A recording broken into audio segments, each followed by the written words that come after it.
अगर आप अपने रूम में बिल्कुल अकेले हैं, आपके आसपास कोई भी नहीं है और आप इस वीडियो को रात में देख रहे हैं, तो ये वीडियो को अपने रिस्क पे ही देखना, क्योंकि आज मैं जो आपको रियल घटना के बारे में बताऊंगा, उसको सुन के आपके रोंगटे खड़े हो जाएंगे। ये कहानी है एक ऐसे आदमी की जिनके पापा को कुछ अजीब सी एंटिटी दिखाई देती थी और इसी एंटिटी के चलते उनकी मौत हो गई थी। उसके पापा ने मरते हुए ये कहा था कि ये एंटिटी उन्हें उनके साथ में ले जाने के लिए आई है और उन्हें जाना पड़ेगा। उसके बाद में उनके घर में काफ़ी अजीब अजीब चीज़ें होती थी। कभी किसी डार्क शैडो का दिखाई देना, तो कभी किसी के बातें करने की आवाज़ें सुनाई देनी। तो इसी के साथ में ये भयानक सी कहानी अब शुरू होती है। मैं ये स्टोरी को उनके प्रोस्पेक्टिव से बताने की कोशिश करूँगा।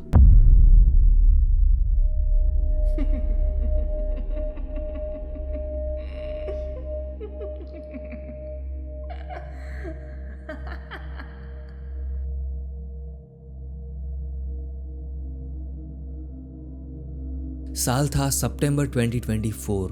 ये महीना मेरे लिए बहुत ही बुरे सपने से कम नहीं था। मेरा पूरा परिवार बिल्कुल ही बिखर रहा था और सारी चीज़ों को मैं अकेला संभालने की कोशिश कर रहा था।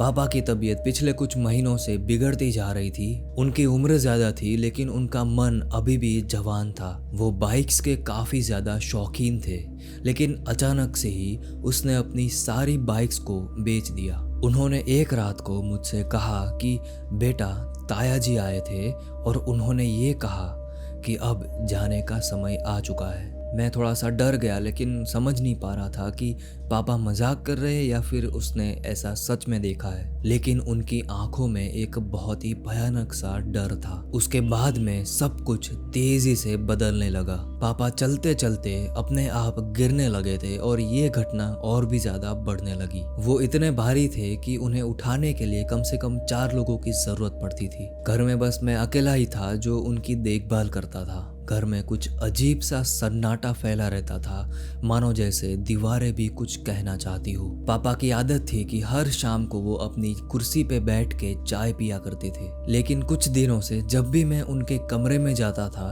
वहाँ पे उनके अलावा 3 और खाली कुर्सियां भी पड़ी होती थी। मैंने एक दिन पूछा कि ये 3 कुर्सियां किसके लिए है। पापा ने मुस्कुराते हुए कहा कि यहाँ पे मेहमान आते हैं और उन्हें मैं चाय पिलाता हूँ। मैंने अपना सिर हिलाया, मानो मैंने उनकी बातों को मजाक समझा हो। लेकिन हर बार जब भी उनके कमरे में जाता हूँ, मुझे हल्की सी ठंडक महसूस होती है। एक बहुत ही अजीब सी गहरी ठंडी हवा जो कि सिर्फ पापा के कमरे में ही थी। उनकी पूरी बॉडी भी बहुत ही अजीब तरीके से ठंडी पड़ रही थी। एक दिन उन्होंने अचानक से ही मुझसे कहा, बेटा आज तुम अदरक वाली चाय बनाओ, ताया जी को भी काफी ज्यादा पसंद है। मेरे हाथ से खाली चाय का कप नीचे गिर जाता है। पापा के जो ताया जी थे, उन्हें मरे हुए 30 साल हो चुके थे।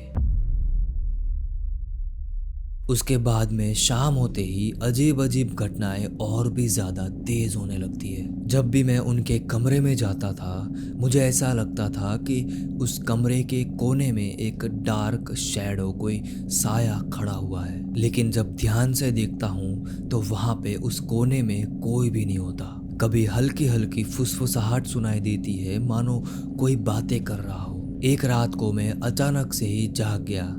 अजीब सा सन्नाटा पूरे रूम में छाया हुआ था। मैंने पापा के कमरे की तरफ देखा तो उनका कमरा आधा खुला हुआ था और अंदर से धीमी धीमी आवाजें सुनाई दे रही थी, मानो जैसे पापा किसी के साथ बातें कर रहे थे। लेकिन पूरे घर में मेरे और पापा के अलावा और कोई भी नहीं था। मैंने झांककर उनके कमरे में देखने की कोशिश की तो वहाँ पे पापा बिल्कुल अकेले बैठे हुए थे, लेकिन उनकी नजरें सामने की तरफ किसी को देख रही थी। लेकिन किसे? पापा की तबीयत दिन ब दिन बिगड़ती ही जा रही थी, लेकिन उनके चेहरे पे एक अजीब सा सुकून था। कभी कभी ऐसा लगता था कि घर में हमारे अलावा और भी कोई मौजूद है। फिर उसके बाद में एक बहुत ही डरावनी रात आती है। शाम के करीब 6 बज रहे थे। पापा हमेशा की तरह अपने कुर्सी पे बैठे हुए थे। चाय का कप अपने हाथों में था। मैं अपना फ़ोन अटेंड करने के लिए अपने रूम में गया था। ये कॉल था मेरी बहन का जो दूसरे कंट्री में स्टडी कर रही थी। उसकी आवाज़ में एक डर था। उसने डरती हुई आवाज़ में कहा कि मुझे बहुत ही ज़्यादा अजीब महसूस हो रहा है। ऐसा लग रहा है जैसे कोई भार, कोई दिमाग का बोझ उतर रहा है। तुम पापा को संभालो। ये सुन के मेरे हाथ पैर सुन्न पड़ चुके थे। मैंने तुरंत ही फ़ोन को साइड में रखा और बाहर की तरफ दौड़ा। पापा की कुर्सी खाली थी, चाय का कप नीचे गिरा हुआ था और पापा वहाँ पे नहीं थे। मेरा दिल बहुत ही तेज़ी से धड़कने लगा। मैंने पूरे घर में पापा को ढूंढने की कोशिश की, लेकिन वो कहीं पे भी नहीं मिले। मैं बहुत ही ज़्यादा डर चुका था और तुरंत ही भाग के बाहर की तरफ गया तो वहाँ पे बाहर में गार्डन में पापा नीचे गिरे हुए थे। उनकी आंखें खुली हुई थी और बिल्कुल ही ऐसे ही पड़े हुए थे, कोई भी हरकत नहीं थी। पापा जा चुके थे। मैं बहुत ज़्यादा डर चुका था। मैंने उनके हाथ को पकड़ने की कोशिश की, लेकिन उनकी पूरी बॉडी बर्फ़ जैसी ठंडी पड़ चुकी थी। उनकी बॉडी को हॉस्पिटल ले जाया गया और कुछ देर बाद उनको मृत घोषित कर दिया गया। लेकिन इसके बाद में अजीब सी घटनाएं और भी ज़्यादा बढ़ने लगी। करीब आधे घंटे के बाद में मेरी बहन का फिर से कॉल आया। वो बहुत ज़्यादा डरी हुई थी और उसने कहा कि पापा बहुत ही ज़्यादा तकलीफ़ में है। उनके जो हाथ है वो ऊपर की तरफ उठे हुए हैं, जिसे नीचे कर दो।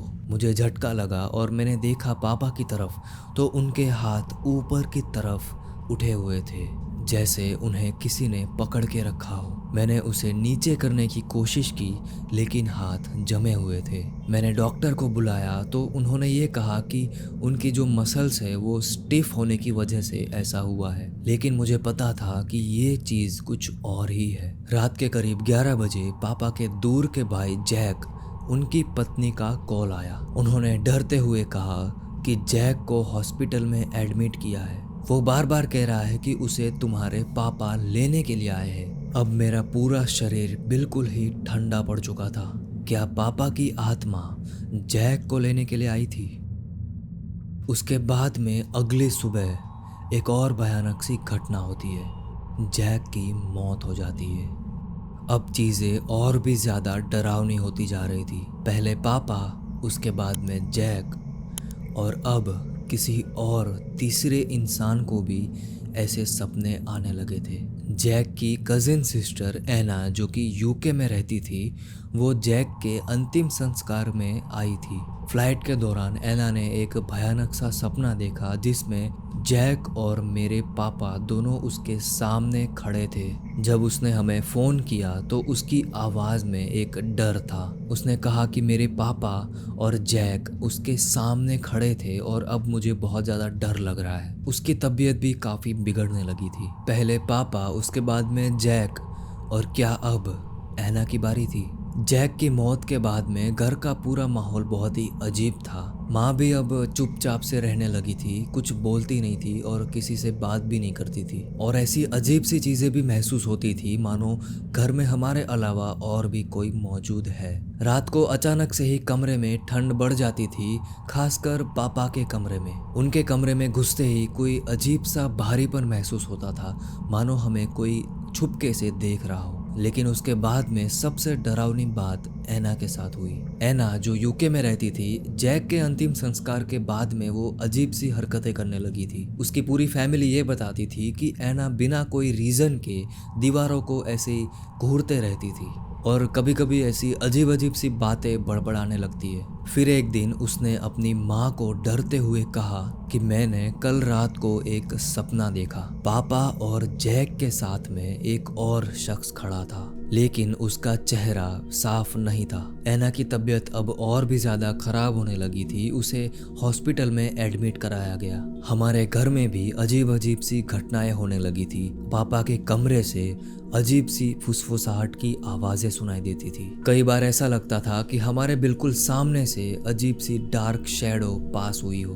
मुझे ठीक से याद है कि पापा के कमरे में ऐसे ही मैं बैठा हुआ था, उनकी सारी चीजें ऐसे ही पड़ी हुई थी। उसके बाद में अचानक से ही कमरे का बल्ब अपने आप टिमटिमाने लगता है। मुझे लगा शायद कोई इलेक्ट्रिक फॉल्ट होगा, लेकिन तभी अचानक से ही कमरे के एक कोने में एक काली सी परछाई दिखी। वो बहुत ही ज्यादा धुंधली थी और साफ साफ नहीं दिख रही थी, लेकिन वो परछाई किसी इंसान जैसी दिख रही थी। मैंने जोर से आवाज दी कि कौन है वहां पे, लेकिन कोई भी जवाब नहीं आया। लेकिन तभी पापा की जो कुर्सी थी वो अपने आप पीछे खिसकने लगी। मुझे अब महसूस होने लगा था कि कुछ तो गलत हो रहा है। उसी रात को जब मैं सोने के लिए गया तब मुझे ऐसा महसूस होने लगा कि मेरे बेड के बिल्कुल सामने कोई खड़ा है। मुझे पहले तो ऐसा लगा कि ये सारा मेरे दिमाग का एक वहम है, लेकिन मैंने अच्छे से ध्यान से देखा तो वहां पे एक काला साया खड़ा हुआ था मेरे बिल्कुल सामने। और वो काला साया सिर्फ खड़ा नहीं था, वो मेरी तरफ झुक कर खड़ा था। मुझे अचानक से ही एक ठंडी हवा का झोंका महसूस हुआ और जैसे ही मैं जोर से चिल्लाने वाला था, वो काला साया बिल्कुल ही गायब हो गया। मेरे पूरे शरीर में एक अजीब सा डर फैलने लगा। घर में बढ़ रही ये अजीब सी घटना है मुझे और मेरी माँ को बहुत ज़्यादा परेशान कर रही थी। हर रात को परछाइयों का दिखना, फुसफुसाहट की आवाज़ें सुनाई देना और रूम्स का अचानक से ही ठंडा हो जाना अब बिल्कुल ही एक आम बात हो चुकी थी। लेकिन सबसे डरावनी बात ऐना की हालत थी। ऐना हॉस्पिटल में थी, उनका पूरा परिवार अब उनके साथ में था, लेकिन ऐना अब धीरे धीरे कमजोर पड़ती जा रही थी। फिर एक रात को उसके भाई का हमें कॉल आया। ऐना ने रात में फिर से वही सपना देखा, लेकिन ऐना ने इस बार ये कहा कि अब उसकी बारी है। ये सुन के मेरे हाथ पैर पूरी तरीके से सुन्न पड़ चुके थे। मैंने डरते हुए उससे पूछा कि क्या मतलब अब उसकी बारी है। उसके भाई ने बहुत ही गहरी आवाज में कहा, एक रात को ऐना अचानक से उठती है और बोलती है कि तुम्हारे पापा और जैक आए थे, लेकिन इस बार उसके साथ में और भी कोई था जो उसे ले जाने के लिए आया है। उसकी हालत इतनी बिगड़ गई थी कि अब डॉक्टर्स ने भी ना बोल दिया। पापा के जाने के बाद में जैक की मौत, उसके बाद में अब ऐना की हालत, क्या ये सारी चीजें आपस में जुड़ी हुई थी? मेरी माँ बहुत ज्यादा डरी हुई थी और हम लोगों ने एक पंडित को घर में बुलाया। पंडित जी ने घर में पूजा करी और उसके बाद में कहा, ये आत्माएं अपनों को साथ ले जाने के लिए आई है। अगर किसी की मौत अशांत तरीके से होती है तो वो दूसरों को भी अपनी तरफ खींचने लगती है। उसके बाद में उस रात को कुछ ऐसा हुआ जिसने मेरी पूरी लाइफ को बदल दिया। करीब रात के 2 बज रहे थे, मैं सो रहा था और अचानक से मेरी नींद खुलती है। मेरे बिल्कुल सामने मुझे ऐसा लग रहा था जैसे कोई खड़ा है। मेरी आंखें खुली और मैंने देखा कि मेरे बिल्कुल सामने वही काला साया खड़ा है जिसको मैंने पहले भी देखा था, लेकिन इस बार वो काला साया मुझे घूर रहा था। हिम्मत करके मैंने पूछा कि कौन हो तुम?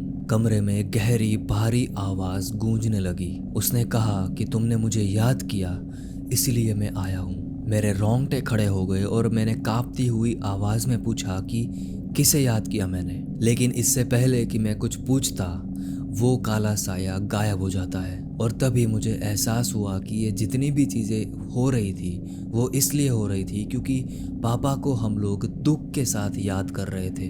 नेक्स्ट डे हम लोगों ने विशेष पूजा करवाई। हमने पापा के सारे कपड़े, सारी चीज़ें, उनकी कुर्सी, वो सारी चीज़ें दान कर दी। और उसके बाद में हम लोगों ने ये फैसला किया कि अब से हम लोग पापा को सिर्फ खुशी के साथ याद करेंगे। उस रात पहली बार हमारे घर में कोई भी अजीब सी घटना नहीं हुई, ना कोई फुसफुसाहट और ना ही कोई परछाई। सब कुछ शांत हो गया। शायद वो आत्माएं अब मुक्त हो चुकी थी। उसके बाद में आज तक ऐसी कोई भी घटना हमारे घर में नहीं हुई। और इसी के साथ में ये कहानी यहीं पे खत्म होती है। ये कहानी एक रियल घटना पे आधारित थी। अगर वीडियो अच्छा लगे तो इस वीडियो को लाइक ज़रूर करना। चैनल पे नए हैं तो सब्सक्राइब कर देना। मिलते हैं आपसे ऐसी ही भयानक सी हॉरर स्टोरी के साथ।